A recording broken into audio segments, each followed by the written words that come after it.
को करते हैं, लेकिन उसको उद्यम नहीं माना जाता है। उसको हम ये नहीं कह सकते हैं कि हम बिजनेस कर रहे हैं।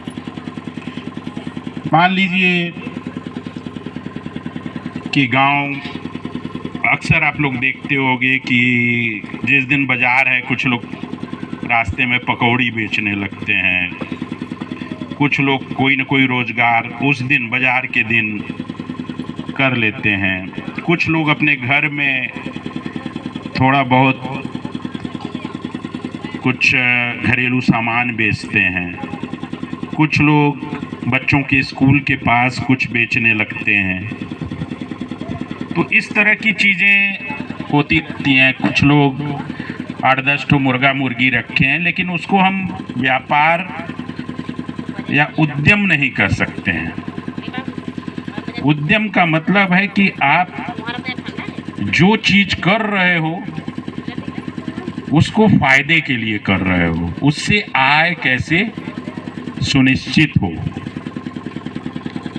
और जब आय सुनिश्चित होने की बात हम करते हैं तो हमें ये पता होना चाहिए कि कितनी पूंजी लगाएंगे, कितना इनकम आएगा, हमारा नेट इनकम क्या होगा, विशुद्ध आय क्या होगा, विशुद्ध फायदा क्या होगा। जब हम विशुद्ध फायदे की बात करते हैं तो हम उसमें अपनी मजदूरी भी जोड़ते हैं। अगर हम आज मुर्गी पालन किए हैं तो हम कितने घंटे इसमें चारा पानी देते हैं। सामान्यतः आप देखोगे हम गांव वाले बहुत सारे व्यवसाय करते हैं, हम अपने मेहनताना को नहीं जोड़ते हैं।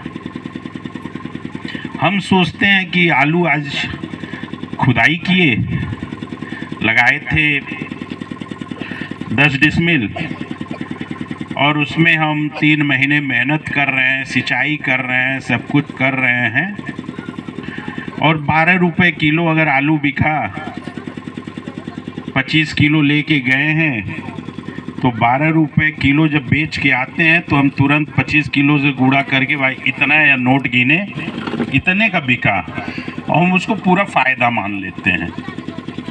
पूरा फ़ायदा रहता है क्या? नहीं। अगर उसमें सिंचाई और खाद और अगर मेहनत आप जोड़ दोगी तो हो सकता है कि वो आलू 12 रुपये किलो बिका, वो घाटा आपको होता हो। उस पर आपकी मजदूरी और सब कुछ जोड़ के 15 रुपये आता हो, लेकिन आपको ये नहीं पता है। आप उसको रख नहीं सकते हो, उसको बेचना ही बेचना है। जब 12 रुपये किलो बेचते हो तो आप सिर्फ सोचते हो ये तो बाज़ार है, बाज़ार में तो 10 रुपये बिक रहा था, हम 12 बेच दिए तो बहुत बहादुरी की है। लेकिन जब आप व्यवसाय की बात करते हो तो आप इस ढंग से प्रशिक्षित होते हो कि किसी भी कीमत पे हमें घाटा नहीं